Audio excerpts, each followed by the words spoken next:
Pelo sinal da Santa Cruz, livrai-nos Deus, nosso Senhor, dos nossos inimigos. Em nome do Pai, do Filho, do Espírito Santo. Amém. Inspirai, Senhor, as nossas ações e ajudai-nos a realizá-las, para que em vós comece e para vós termine tudo aquilo que fizermos. Por Cristo, Senhor nosso. Amém.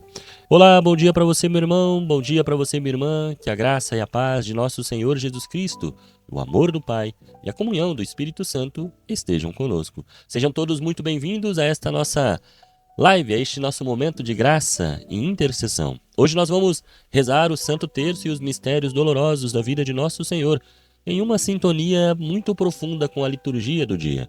As leituras que vamos meditar hoje, irmãos, logo mais nós vamos ver que elas nos mostram dois tipos de dor e dois tipos de fé. Tá? Então, talvez hoje nós tenhamos chegado aqui com o coração preocupado, com o coração de um filho que se perdeu, ou de uma filha que está se perdendo, né? Chorando por uma situação familiar que parece morta, ou sentindo-se impotente, né? Quantos de nós não sentimos que nossas forças não são capazes de mudar as nossas vidas, a nossa situação? Muitas vezes nos encontramos com as mãos amarradas, né? Parece que a gente tenta fazer tudo certinho e nada muda. Eu sei bem como é. Nossa Senhora, que viu seu filho morrer na cruz e ressuscitar, sabe exatamente o que é a dor de um pai, de uma mãe, né? Sabe muito bem o que é sentir a perda de um filho, sentir a perda de uma parte sua, né? Eu acho que quem perde um filho, quem passa por essa atrocidade, o que não deveria ocorrer, mas infelizmente ocorre, uma parte daquela pessoa, daquela mãe, daquele pai, eu acho que vai junto com aquele filho, né? Por isso entreguemos então agora, irmãos, no silêncio de cada coração, o nome de quem quer que seja, né? Seja seu filho, parente, amigo, inimigo. Vamos entregar o nome dessa pessoa para que Jesus visite ela hoje, para que ela possa voltar a Ele, voltar a ter luz interna, a luz de Jesus, tá bom? Então vamos meditar o nome dessa pessoa, vamos colocar em nossos corações, em nossas intenções. Não é necessário escrever o nome de ninguém no comentário, a não ser que você sinta-se à vontade, tá? Mas a ideia aqui é que você eleve o seu pensamento, eleve aquilo que está dentro de você na presença de Jesus, tá bom? Fale com Deus neste momento, né? Fale com Deus, feche os olhos e peça ajuda a Jesus.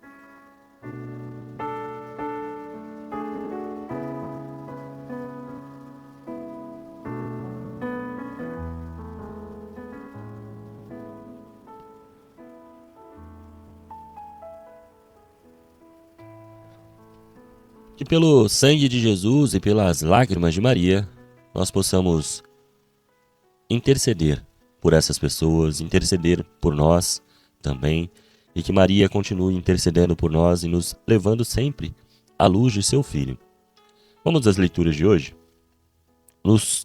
Na primeira leitura, nós leremos o segundo livro de Samuel, que diz assim: Naqueles dias, Absalão encontrou-se por acaso na presença dos homens de Davi, lá montado numa mula, e esta meteu-se sobre a folhagem espessa de um grande carvalho. A cabeça de Absalão ficou presa nos galhos da árvore, de modo que ele ficou suspenso entre o céu e a terra, enquanto que a mula em que ia montado passou adiante. Alguém viu isto e informou Joabe, dizendo: Vi Absalão suspenso num carvalho. Joabe tomou então 3 dardos e cravou-os no peito de Absalão. Davi estava centrado entre 2 portas da cidade. A sentinela, que tinha subido ao terraço da porta, sobre a muralha, levantou os olhos e divisou um homem que vinha correndo sozinho. Pôs-se a gritar e avisou ao rei e disse: Se ele vem só, traz alguma boa nova. O rei disse-lhe: Passa e espere aqui. Tendo ele passado e estando no seu lugar, apareceu o etíope e disse: Trago-te, senhor meu rei, a boa nova. O Senhor te fez justiça contra todos os que tinham revoltado contra ti. O rei perguntou a etíope: Vai tudo bem para o jovem Absalão? E o etíope disse: Tenham a sorte deste jovem os inimigos do rei, meu senhor, e todos os que se levantam contra ti para te fazer mal. Então o rei estremeceu, subiu para a sala que está acima da porta e caiu em pranto. Dizia entre soluços: Meu filho Absalão, meu filho Absalão. Por que não morri em teu lugar? Absalão, meu filho, meu filho. Anunciaram a Joabe que o rei estava chorando e lamentando-se por causa do filho. Assim, a vitória converteu-se em luto naquele dia para todo o povo, porque o povo soubera que o rei estava acabrunhado de dor por causa de seu filho. Palavra do Senhor, graças a Deus. Irmãos, a liturgia de hoje nos coloca diante de dois pais, né? No primeiro cenário, vemos o rei Davi, no Antigo Testamento. Entende que, mesmo com todo o poder, com todo o poderio, o exército, com toda a riqueza que um rei pode ter, vencedor de batalhas, mesmo assim foi derrotado pela morte por perder um filho rebelde que se voltou contra ele, um filho que queria o lugar do rei. Do outro lado nós veremos Jairo, um chefe da sinagoga, prostrando-se diante de Jesus e implorando pela vida da sua filha. O contraste da liturgia de hoje é brutal. Tá? Davi chora a morte consumada, enquanto Jairo presencia a vitória sobre a morte. Hoje a palavra de Deus quer nos ensinar sobre o limite do amor humano e a onipotência do amor divino. Na primeira leitura, como nós lemos, nós vimos um dos momentos mais trágicos da vida de Davi. Absalão, seu filho, havia se rebelado, tentando usurpar o trono do pai. Então, ele se rebelou contra Davi e queria de qualquer forma matar o pai para ter o trono, para se tornar rei, já que ele era herdeiro. Absalão, infelizmente, morre preso pelos cabelos em um carvalho, em Teberinto. E olha, eu vou te dizer uma coisa aqui que talvez vocês não acreditem. Uma vez, eu tinha por volta de uns 14 ou 16 anos, 14 ou 15 anos mais ou menos, e na época, a minha família tinha muitos cavalos. Então, eu como ajudava meus tios a cuidar dos cavalos, eu ia amarrar eles nos pastos, em volta ali, próximo à casa da onde a gente morava, né? E tinha uma égua que chamava égua preta. A gente chamava ela de égua preta e ela era doida de pedra. Por quê? Ela chegava no pasto, ela se embestiava, ela começava a balançar a cabeça e entrava por meio dos árvores, dos galhos e tudo. Então hoje, ontem preparando essa homilia, eu lembrei dessa cena. Uma vez eu estava em cima dela e os dois amigos meus estavam em outro cavalo esperando eu amarrar essa égua. E essa égua entrou pro pasto com tudo. E ela passou numa árvore mais baixa do que ela. E eu fiquei pendurado na árvore assim, né? Com a corda aqui, ó. Então quando eu fui com ela pro pasto, ela vai no cabresto e tinha uma corda que eu ia usar para amarrar o cavalo. E aí eu fiquei pendurado na árvore, só que a corda ficou no meu braço. Então aí, conforme ela se embestiou lá, ela puxou a corda e eu caí de costa no chão, em cima de 2 tijolos ainda. Fiquei sem ar durante uns 2 minutos ali, tentando puxar o ar, mas parecia que o ar não vinha. Então eu me lembrei dessa cena e foi muito engraçado. Acho que até ela riu de mim, da cena que aconteceu. E Absalão foi mais ou menos assim. Ele ficou preso no carvalho de Teberinto ali. Só que ele ficou preso na forquilha pelo pescoço, tá? A versão que nós temos da liturgia fala que ele ficou preso pelos cabelos, mas no original ele ficou preso pelo pescoço numa forquilha, como se ele tivesse sido enforcado ali. Mas ele não morreu de imediato. Aí depois a gente vê que o Joabe lança 3 flechas, né? 3 dardos no peito dele. Então é uma imagem que os padres da igreja frequentemente leem como uma anticruz, tá? Enquanto a árvore da cruz de Cristo salva, a árvore de Absalão aprisiona o rebelde. O ponto central, então, hoje, irmãos, aqui é o grito de Davi. Meu filho Absalão, meu filho Absalão, quem me dera ter morrido no teu lugar. E aqui reside a teologia da substituição, né? Davi, ungido rei, deseja realizar a redenção do filho, trocando de lugar com ele, mas Davi é apenas um homem. O seu amor é imenso, mas é impotente, é contra a morte, ou seja, ele não tem o que fazer. Ele não pode morrer para salvar Absalão. O pecado da rebelião de Absalão gerou a morte. E o rei terreno nada pode fazer senão chorar, senão lamentar. Nós muitas vezes nos sentimos como Davi. Amamos nossos filhos, nossas filhas, nossos familiares, amigos, né? Até mesmo filhos espirituais, mas não podemos salvá-los de suas escolhas, de suas doenças ou até mesmo da própria morte. E nós nos sentimos, de certa forma, impotentes, né?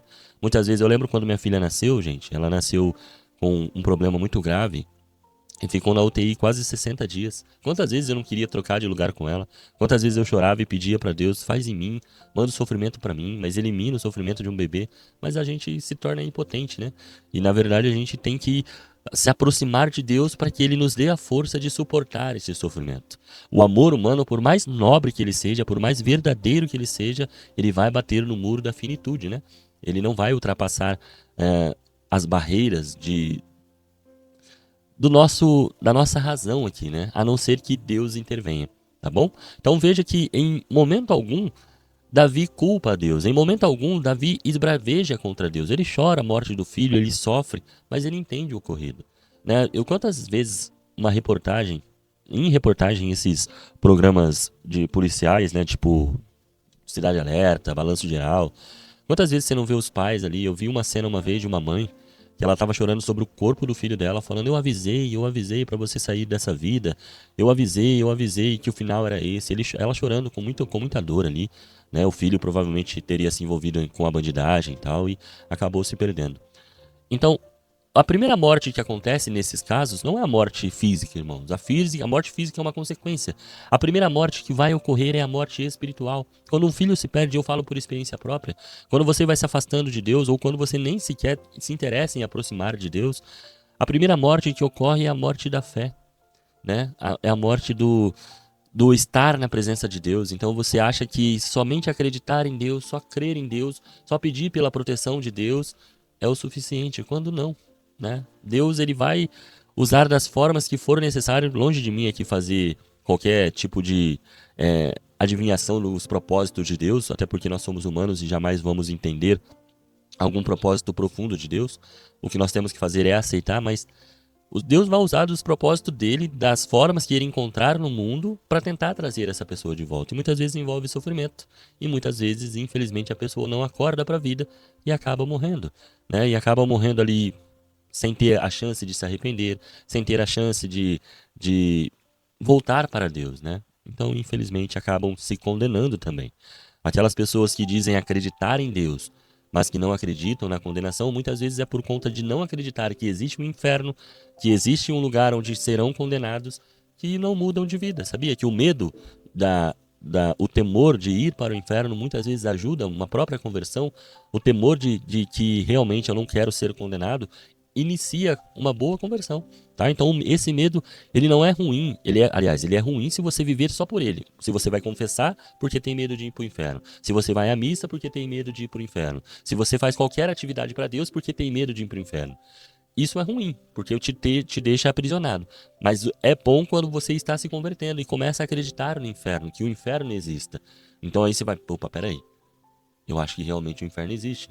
Então isso te dá um temor, fala, não, eu preciso me aproximar de Deus. Então esse temor é bom. Agora, viver por este temor não é bom. Depois que você passa a acreditar em Deus e conhecer a Deus, como nós falamos aqui várias vezes, aí você deixa o medo do inferno, porque você sabe que você está com Jesus, você sabe que está com Deus, né? Então o medo do inferno vai ficando de lado. Mas do início da conversão, eu acho que ele é muito importante. Eu acho que esse medo de ser condenado, de ser castigado eternamente, ajuda muita gente a cair em si e a voltar a ter uma comunhão com Deus. Tá? E aqui nós chegamos ao evangelho de hoje, que diz assim: naquele tempo, Jesus atravessou de novo numa barca para outra margem. Uma numerosa multidão se reuniu junto dele e Jesus ficou na praia. Aproximou-se então um dos chefes da sinagoga, chamado Jairo. Quando viu Jesus, caiu a seus pés e pediu com insistência: minha filhinha está nas últimas. Vem e põe as mãos sobre ela, para que ela sare e viva. Jesus então o acompanhou. Uma numerosa multidão o seguia e o comprimia. Ora, achava-se ali uma mulher que há 12 anos estava com uma hemorragia. Tinha sofrido nas mãos de muitos médicos, gastou tudo o que possuía e, em vez de melhorar, piorava cada vez mais. Tendo ouvido falar de Jesus, aproximou-se dele por detrás, no meio da multidão, e tocou na sua roupa. Ela pensava: se eu ao menos tocar na roupa dele, ficarei curada. A hemorragia parou imediatamente e a mulher sentiu dentro de si que estava curada da doença. Jesus logo percebeu que uma força tinha saído dele e, voltando-se no meio da multidão, perguntou: quem tocou na minha roupa? Os discípulos disseram: estás vendo a multidão que te comprime e ainda perguntas quem te tocou? Ele, porém, olhava ao redor para ver quem havia feito aquilo. A mulher, cheia de medo e tremendo, percebendo o que lhe havia acontecido, veio e caiu aos pés de Jesus e contou-lhe toda a verdade. Ele lhe disse: filha, a tua fé te curou. Vai em paz e fique curada dessa doença. Ela estava ainda falando quando chegaram alguns da casa do chefe da sinagoga e disseram a Jairo: tua filha morreu, porque ainda incomodaram o mestre. Jesus ouviu a notícia e disse ao chefe da sinagoga: não tenhas medo, basta ter fé. e não deixou que ninguém o acompanhasse, a não ser Pedro, Tiago e seu irmão João. Quando chegaram à casa do chefe da sinagoga, Jesus viu a confusão e como estavam chorando e gritando. Então ele entrou e disse: Por que essa confusão e esse choro? A criança não morreu, mas está dormindo. Começaram então a caçoar dele, mas ele mandou que todos saíssem, menos o pai e a mãe da menina, e os 3 discípulos que o acompanhavam. Depois entraram no quarto onde estava a criança. Jesus pegou na mão da menina e disse: Talita cum, que quer dizer: Menina, levanta-te. Ela levantou-se imediatamente e começou a andar, pois tinha 12 anos, e todos ficaram admirados. Ele recomendou com insistência que ninguém ficasse sabendo daquilo e mandou dar de comer à menina. Palavra da salvação. Glória a vós, Senhor. O evangelho, então, de Jesus caminha com Jairo, né? O evangelho de Marcos hoje nos diz que Jesus está caminhando com Jairo com uma certa urgência, afinal a filha dele estava à beira da morte. A filha dele está morrendo, mas Jesus para. Uma mulher impura que sangrava há 12 anos, há de ver que foi a mesma idade da menina, né? Da filha de Jairo, que também tinha 12 anos, e essa mulher toca em Jesus. Quem já assistiu The Chosen aí na série, dá pra ver lá essa cena. A mulher toca só na ponta do manto de Jesus e fica curada. Teologicamente, isso é um escândalo, irmãos, para a mentalidade antiga. Por quê? Tocar em alguém com fluxo de sangue tornava o tocado impuro. Basta lermos Levítico 15. Diz assim: quando uma mulher tiver um fluxo de sangue que seja fluxo de sangue de seu corpo, permanecerá durante 7 dias na impureza das suas regras. Quem a tocar ficará impuro até a tarde. Levítico 15, 19. Mas em Cristo, irmãos, a santidade é contagiosa, não a impureza. Jesus não se contamina com a doença da mulher. Ela é que é contaminada, né, vamos dizer assim, pela vida de Jesus, pela luz de Jesus. Tudo o que toca Jesus, leprosos, tudo que Jesus toca também, né? Essa mulher tocou em Jesus, mas tudo que Jesus toca fica purificado. O leproso, a cegueira, a surdez, tudo o que Jesus vai tocando vai ficando limpo, vai se purificando, vamos dizer assim. Isso nos ensina que para Deus não existe caso perdido, irmãos, ou tempo errado, né? A demora de Jesus serviu para aumentar a fé de Jairo, né? Então imagine que eu não consigo imaginar em outra cena, trazendo para a nossa realidade, como por exemplo uma mãe que vê o filho hoje perdido, principalmente no mundo das drogas, né? E hoje está muito forte o vício em drogas. Então, só que aquela mãe vê aquele filho e aquilo aumenta a fé dela, porque ela busca em Jesus uma saída. Ela busca em Jesus a cura para o seu filho. E eu diria para vocês que é realmente necessário isso, tá? Então, não que ela vai sofrer então e nada vai mudar. Aí é o desígnio de Deus, é o propósito de Deus. Mas eu mudei. Eu sou uma prova viva de que tudo tem saída, de que Deus pode agir a partir do momento que o seu filho acordar para a vida. Quando ele ver o Deus que passa. Eu vi esse Deus que passa. E sabe como eu vi? No fundo do poço. Eu estava tão no fundo do poço que eu só podia olhar para cima. E quando eu olhei para cima, eu vi a luz de Cristo. Então aquilo me trouxe de volta.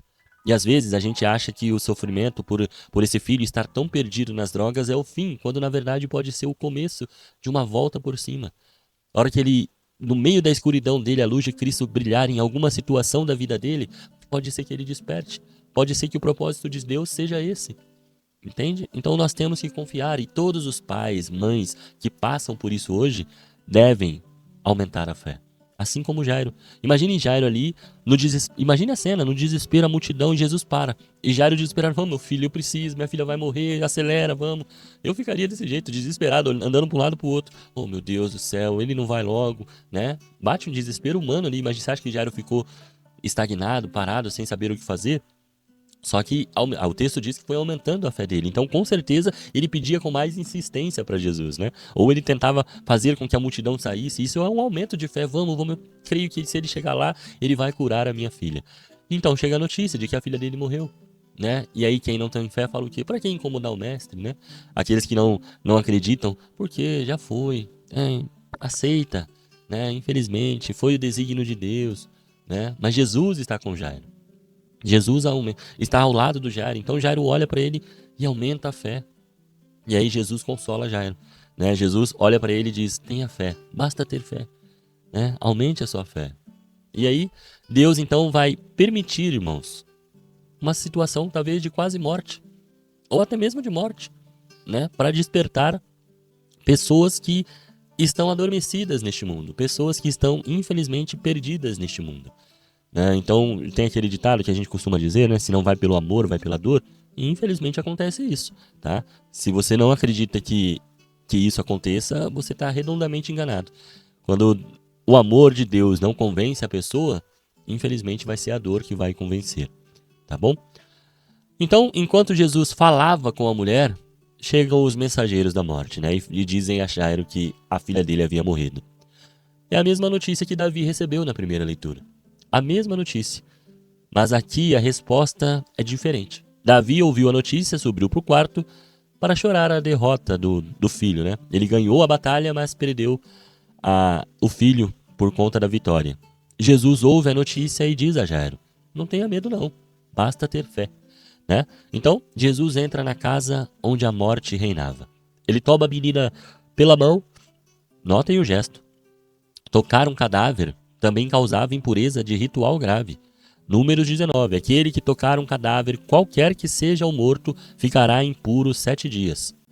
Jesus, o Senhor da vida, ignora a morte, ignora o ritual da morte. Estava acontecendo um velório ali, para trazer a vida real. Talitá cum, menina, levanta-te, diz nosso Senhor. Aqui fechamos o ciclo teológico com a primeira leitura. Davi gritou: quem me dera ter morrido em teu lugar, mas não pôde fazê-lo.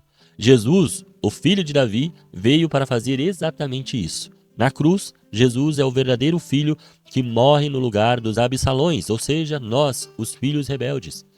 Irmãos, deixa eu explicar uma coisa para vocês aqui.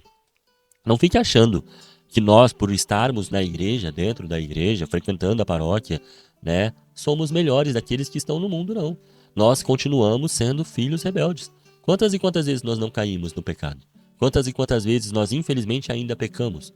Então, quando eu digo que Deus está olhando para o seu filho perdido, claro que ele está. Afinal, seu filho está mais distante do que você de Deus.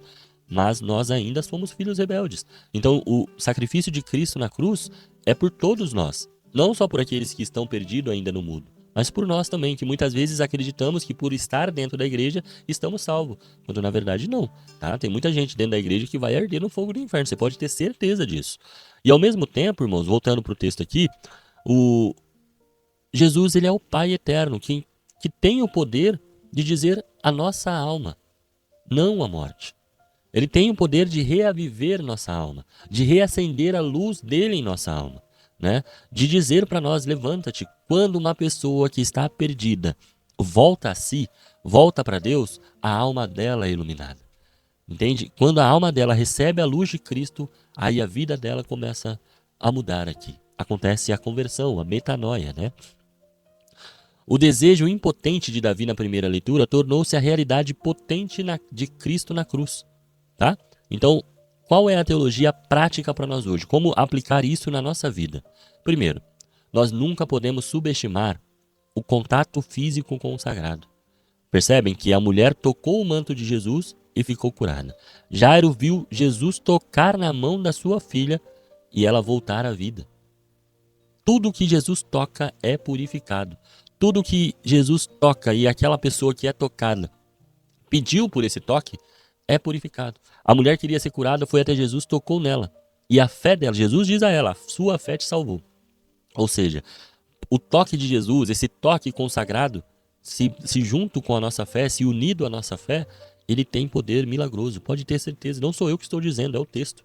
A mulher tocou no manto, ficou curada. Jesus tocou na filha de Jairo porque Jairo tinha fé. A filha dele estava morta. Olha a intercessão aqui, entende? Por isso nós estamos aqui rezando, nós intercedemos por aqueles que amamos e por aqueles que também não amamos, pois é o que Jesus nos pede. Não seja um fiel, irmãos, apenas que esbarra em Jesus. O texto, lembra? Olha o que o texto diz.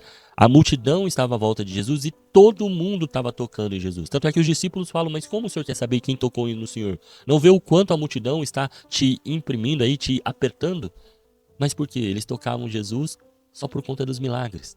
Não tocavam com fé. Não tinham a fé de quem estava na sua frente. A mulher, atravessando toda a multidão, toca em Jesus com fé e fica curada. Só saiu o poder de Jesus quando alguém tocou nele com fé. E às vezes o que falta para você hoje é essa fé, né? E aí, como nós tocamos Jesus hoje? Né? As pessoas podem falar assim, não, mas para tocar Jesus é algo espiritual, né? Nós tocamos Jesus numa forma espiritual, ele está aqui no meio de nós, onde um ou dois estiverem reunidos, ele está... Isso também, isso não deixa de ser importante. Mas você que é católico sabe que nós tocamos Jesus em toda a Sagrada Missa. Em toda a Santa Missa nós não só tocamos ele, nós comemos do seu corpo, nós tomamos do seu sangue. Nós podemos tocar em Jesus quando estamos no confessionário. Ele nos toca nos curando, porque ir ao confessionário é um ato de fé. É como a mulher hemorroísa que foi até Jesus tocar em seu manto. Tocar em Jesus no confessionário é receber a sua cura. Ainda que seja de uma forma espiritual, e muitas vezes acontece uma forma física. Quantos e quantos, basta olhar a história da igreja, meus irmãos. Padre Pio de Peutrechina, quantos milagres ocorreram no confessionário. E é o toque de Jesus, é o toque da fé.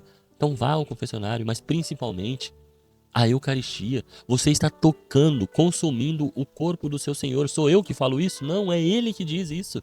É o que está escrito na Sagrada Escritura. Não sou eu que estou dizendo, inventando coisa da minha cabeça, uma interpretação minha, eu acho que é isso. Não, é o que o texto diz. Meu corpo é verdadeira comida. O meu sangue é verdadeira bebida. É o texto que diz, não somos nós. Ele diz, ele pega o pão e diz, isto é o meu corpo. Ele não diz, isto representa o meu corpo. Então nós tocamos em Jesus toda a Santa Missa. E se você toca sem fé, aquilo é apenas um pão, né? Por mais que seja o corpo de Jesus verdadeiramente, todo mundo que tocou em Jesus sem fé, nada aconteceu. A multidão tocava em Jesus sem fé e nada acontecia.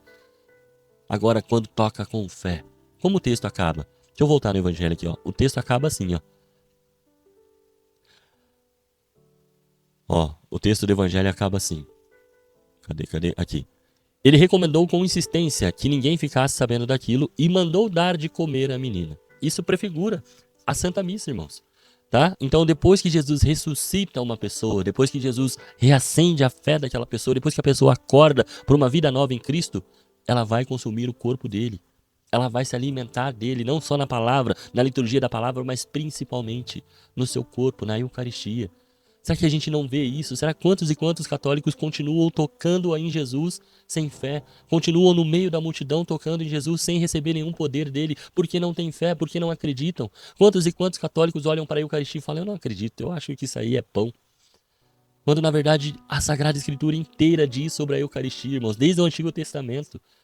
Então, não é, e o que mais é incrível, né, no mundo de hoje é que as Sagradas Escrituras são explícitas a isso. Isso é uma coisa que está claramente na Sagrada Escritura. Então não precisa eu te dizer, não precisa um padre te dizer, é necessário você ler e acreditar, tá? E aí sim, você acreditando, você conhece a Jesus, você toca no manto de Jesus. Aquela mulher tocou na ponta do manto, nós tocamos no corpo de Jesus. Olha quanto isso é magnífico. Por isso Jesus disse no Evangelho que nós seremos muito mais bem-aventurados, né? Nós seremos o maior do reino do céu. Por quê? Quando Jesus aponta para João Batista e diz, ele é o maior do reino ele é o maior homem que já viveu nessa terra, mas o menor no reino dos céus. Ele não está dizendo das pessoas que estão no céu. Ele está dizendo das pessoas que estão na igreja consumindo do seu corpo, que somos nós. A missa ali, meus irmãos, é um pedaço do céu na terra. Basta ler as Escrituras. Então, este pedaço de céu, nós já estamos incluídos. Claro que aí vem a nossa fé, vem o nosso consentimento para participarmos devidamente da missa, né? Se você vai à missa por obrigação, você está com uma multidão, tocando em Jesus, mas não recebendo nenhum tipo de poder, nenhum tipo de cura, nenhum tipo de milagre, porque você não tem fé. Agora, se você está no meio da multidão querendo tocar em Jesus, querendo buscar Jesus, querendo ir à missa, querendo comungar o seu corpo, querendo confessar, andar em luz, andar próximo de Jesus, aí está a diferença. Aí a sua fé vai te salvar. Entende? Então, quando Jesus diz que nós somos maiores do que João Batista, é nesse sentido, de que nós recebemos o que João Batista não recebeu. Nós recebemos a graça do Espírito Santo, nós recebemos o corpo e o sangue de nosso Senhor na Eucaristia, nós recebemos o perdão dos pecados. Entende? Por isso, a nossa fé, junto com todo o magistério e todos os sacramentos, é maior do que João Batista tinha naquele momento. Tá bom? Continuando o texto, para a gente não se alongar muito, deixa eu ver aqui que eu voltei para o Evangelho e me perdi. Tá, aqui. Então, irmãos, não seja apenas um fiel que esbarra em Jesus na multidão. Precisamos tocá-lo com fé. Confie sempre no atraso de Deus. Se Jesus demorou para atender a sua graça, para realizar aquilo que você deseja, ou talvez nunca realizou, pode ter certeza que foi melhor para você. Você acha que você sabe o que é melhor para você, mas você não sabe. Jesus sabe o que é melhor para nós. Deus sabe o que é melhor para nós. Em todas as orações que eu faço, meus irmãos, particular, eu falo para Deus, Deus, que eu consiga aceitar e discernir a sua vontade sobre a minha vida. E faça sempre a sua vontade e não a minha. Porque eu sei que a vontade de Deus é melhor, infinitamente melhor do que a minha. Ele sempre vai querer a minha salvação. Muitas vezes eu não vou querer a minha salvação pelas coisas que eu estou desejando neste mundo. Por isso é necessário que nós consigamos entender o desígnio de Deus. Muitas vezes o desígnio de Deus é você não ter alguma coisa que você deseja. Ou, infelizmente, muitas vezes é perder um ente querido. Infelizmente, acontece. Só que quanto mais próximo nós estivermos de Jesus, mais nós entenderemos o propósito de Deus. O atraso de qualquer graça não é negação. Jesus não está negando nada para você. Às vezes ele pode estar te preparando para algo melhor que nem você sabe o que é e nem você pediu. Só que lá na frente, lá no seu futuro, você vai olhar para trás e vai falar assim: aqui eu vi a presença de Deus. Gente, quantas coisas na minha vida eu só fui entender agora. Quantos livramentos eu olhei e falei: aqui tinha a mão de Jesus. Aqui tinha a mão de Jesus. E é justamente quando eu estava mais perdido. Tá? Então, nós temos que confiar no desígnio de Deus. Não tem outro caminho. E nós só fazemos isso com uma vida de oração. Se você não se aproxima de Jesus, você vai virar as costas para Ele. Porque se você não tem uma vida de oração, se você não tem uma vida cotidiana de estar na presença do Senhor, quando acontecer uma adversidade da sua vontade, você tende a cair da fé. Você tende a esbravejar. Você tende a ficar bravo. Hoje mesmo, estando perto de Jesus, quando alguma coisa não acontece do jeito que eu quero, algo dentro de mim fala assim, me faz ter uma certa raiva. Imagine você estando distante de Jesus, entende? Então, para o cristão, essa pode ser morte, pode ser uma tempestade, qualquer coisa que acontece na vida, é um sono do qual Cristo está usando para despertar alguém. Né? Ou seja, a pessoa está vivendo num sono tão profundo ali no mundo, nas coisas do mundo, nas drogas, bebida principalmente, jogo, né? Hoje tem jogos online aí que tá viciando um monte de gente, tigrinho, sei lá mais do que das quantas. Então esse tipo de coisa é um sono profundo que a pessoa tá. E Jesus vai usar muitas vezes o amor para trazer essa pessoa de volta, ou muitas vezes vai usar a dor. E a dor dói, não tem o que fazer, né? Que hoje possamos apresentar então ao Senhor nossas partes mortas, nossos pecados, nossos vícios, nossas desesperanças, não só as nossas. Apresente também a de um ente querido, a de um seu filho, familiar, primo, qualquer pessoa, inimigo, né? Apresente. Vamos dizer para eles: Talitá cum, levanta-te. Senhor, nós precisamos de ajuda. Igual Jairo fez com a filha. Jairo levou Jesus até a sua filha. Porque você talvez não leve. Nós somos responsáveis de levar Jesus a outras pessoas. A outras pessoas que estão mortas, a outras pessoas que estão adormecidas neste mundo. Eu e você temos essa missão. Mas primeiro, antes de partir para a missão, é necessário estar com Cristo. É necessário que você tenha Ele. Como você vai dar aquilo que você não recebeu? Então é necessário que você tenha fé, que você vá à missa, comungue do corpo do Senhor, esteja sempre em estado de graça, tá bom? Por isso vamos orar hoje, orar ao Senhor da vida e vencedor da morte. Que nós possamos apresentar a Ele hoje a impotência do nosso amor humano, né? Como o amor de Davi. Só um minuto. Vontade de espirrar. Então, apresentemos ao Senhor hoje a impotência do nosso amor humano, sim, como o de Davi, que chora, sofre e não pode salvar. O único que pode salvar é Cristo. Reconhecemos que só Tu, Senhor, tens o poder de transformar o luto em dança, em um fim em recomeço. Por isso pedimos, Senhor, vem entrar na nossa casa, no nosso coração, na nossa família. Não olhes para o nosso medo, mas para a fé que nos trouxe até aqui, para a fé que te fez permanecer até agora. Segura a nossa mão com a firmeza que o Senhor segurou a mão da filha de Jairo e pronuncia sobre nós, sobre nossas famílias e sobre as causas impossíveis que estão à nossa volta. A tua palavra poderosa, levanta-te. Crentes de que Tu és a ressurreição e a vida, nós queremos agora proclamar solenemente a nossa fé. Queremos proclamar, Senhor, com verdade, aquilo que somos. seus seguidores. Ainda falhamos, ainda caímos muitas vezes, não somos perfeitos por ser seus seguidores, somos imperfeitos, mas o Senhor, a sua luz, a sua palavra, a sua verdade nos torna cada vez mais perfeitos. Por isso, Senhor, nós diante de Ti reconhecemos as nossas falhas, reconhecemos os nossos pecados de muitas vezes falar mal do outro ao invés de estender a mão, reconhecemos a nossa pequenez diante da Sua grandeza. Por isso te pedimos e confiamos que o Senhor é por nós. E se o Senhor é por nós, quem será contra nós?